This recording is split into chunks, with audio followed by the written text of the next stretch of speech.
Robert, thanks for talking with us today. Thanks for having me. Congratulations on the movie. Thank you. I'm a big baseball fan, and And you still came. I did. I'm always interested to see how Hollywood depicts the game, and wondered if you could talk about the challenges of making an authentic baseball film. Well, I wanted to be sure that all the baseball felt real and authentic because any one part of the movie that doesn't work kind of starts to unwind the rest of it. And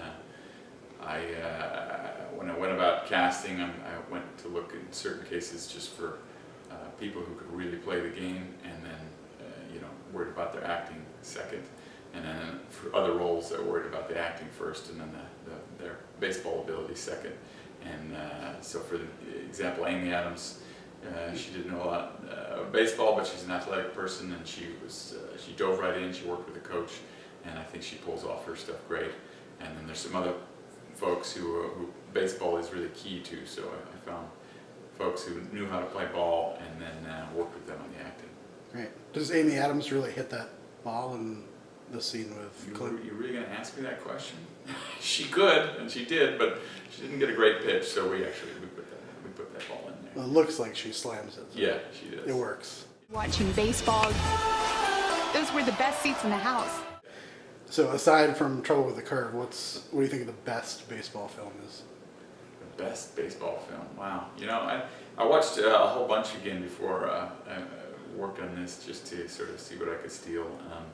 And I was impressed at how much I liked Field of Dreams upon seeing it the second time. I'd forgotten how good a movie that was, and there's really surprisingly little baseball in it.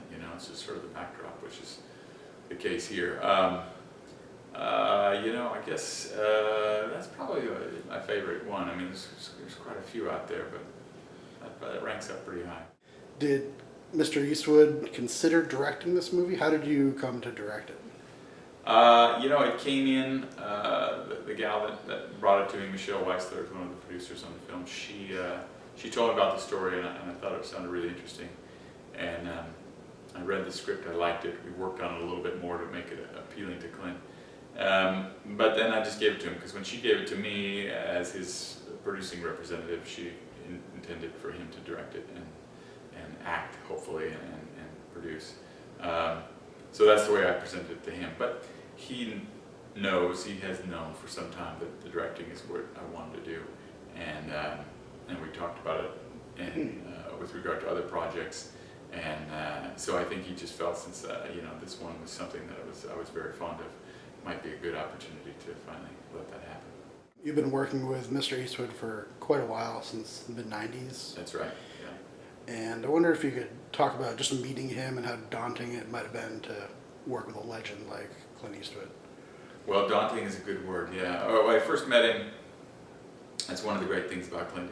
He's very, very down-to-earth, personable guy, so he puts you at ease.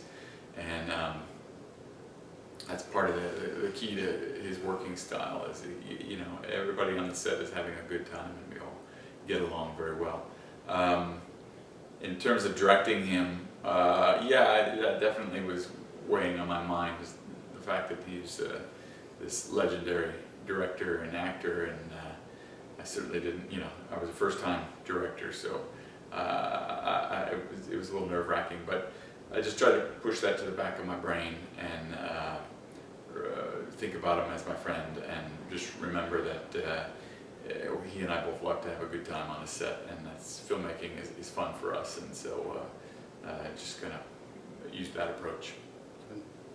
So he's really well known for kind of a unique directing style. He doesn't do too many takes and doesn't say action. Did you adopt all those things? Yeah. Yeah, well, he's got a number of methods that he's developed over the years that I absorbed and utilized, because they work. I mean, he's got years and years of experience, and he's sort of tried everything, and he knows what works.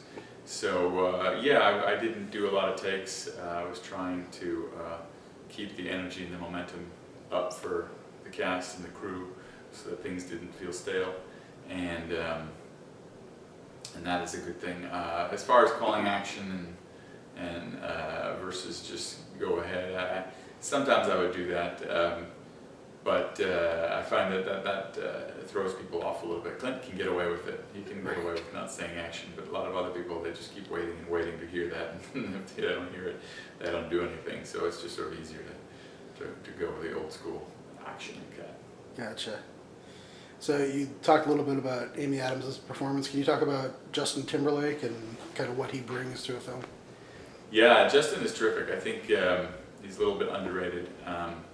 He's, had so much emphasis on his music and comedy through Saturday Night Live of late that I guess it's sometimes hard for people to take him seriously as an actor, but he's really committed to it, and he's very serious about it. And I think he was excited about the opportunity to work, with Clint and Amy on screen, and that really forced him to step up his game, and he brought it. I mean, he's a likable, charming guy, and that's what the role called for, and he brings a lot of energy to the screen, and that's what I wanted for him for this.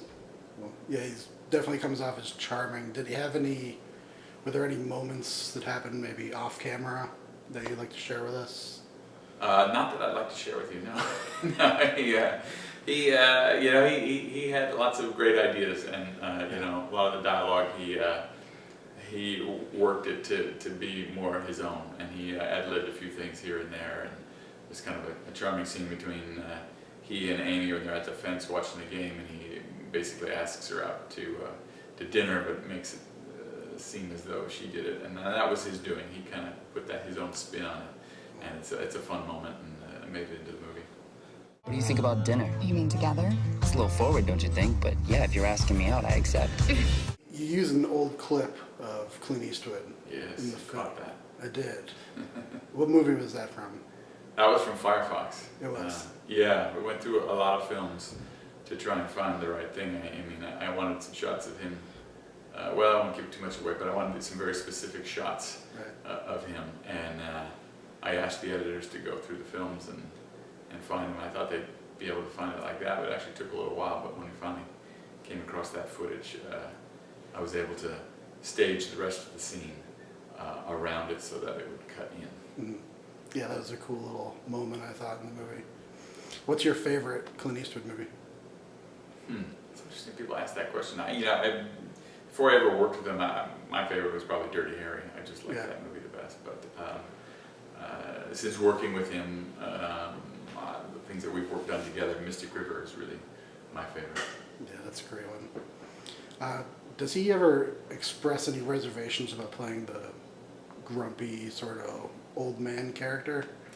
Well, he hasn't. I mean, he doesn't like to do things that he's done before. He likes to try and keep it new and different. And so there was a few aspects of this script that were different to him, where he played his age, and he played the fact that he's aging, and so he didn't shy away from that, which I think made the performance that much more powerful and real. Mm-hmm. He's really kind of raw, and he's out there as an old man. And he said when he read the script, kicking tables, I know how to do that. I do that all the time. So it was different, but at the same time, he's Clint Eastwood, and he knows what people like about him and about the characters that he plays and what people like to see on the screen, and he doesn't lose sight of that. So there's always a lot of Clint up there. Cool. So were you surprised by his speech at the National Convention this week? Surprised, that's a good way to a little bit. I mean, I know his politics, and so I know that that's the way he feels, and that's fine. But if he has a little rehearsal time and he has a really good script, he can kill it, and he does that with Trouble with the Curve. Right. You've been nominated for a couple Oscars now. Yes. And I wondered if you could talk about the Oscar experience just in general. It's pretty wild. You can't. It's something you can't predict. You have no idea what the Oscar voters are going to do.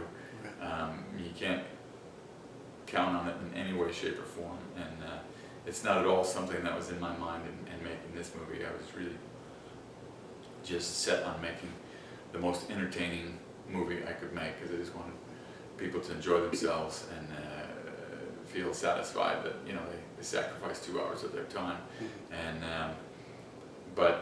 yeah, having been through that crazy circus, it is fun. It is a lot of fun, but it's not something to get used to.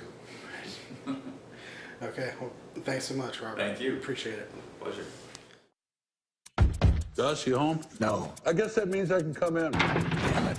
Son of a... Some new kind of style I'm not up on? It's Fang Schmay, don't you know anything? Gus Lobel's one of the best scouts baseball's ever seen. And he can spot talent from an airplane. Gus Lobel. Well, what are you fellas staring at? I'm not a pole dancer. Welcome to the partnership committee. I want this. You'd be the only woman. My father is a baseball scout. I grew up around men who swore, drank, and farted. Get me a damn check. Trust me, I can handle it. You need to meet with a specialist. How are you going to scout this guy if your eyes aren't right? I don't need your help. I don't know why you just don't go home. Because I feel this dysfunctional sense of responsibility to make sure that you're okay. How old was Mickey when, My mother died. 6. how'd you handle all that by yourself? I didn't. Only a coward leaves their kid. Well, you don't know half of what you think you do. What do you think about dinner? You mean together? It's a little forward, don't you think? But yeah, if you're asking me out, I accept. Gus is struggling. He's gonna be out of a job. I'm just a broken down old man. You want to get as far away from me as you can. You coming in? You are crazy. I just didn't want you to have life in the cheap seats. They weren't the cheap seats. Spending every waking moment with my dad watching baseball. Those were the best seats in the house. Trouble with the Curve. You mind getting your beak out of that thing? I'm blind, you know. Got it. Rated PG-13, September 21st.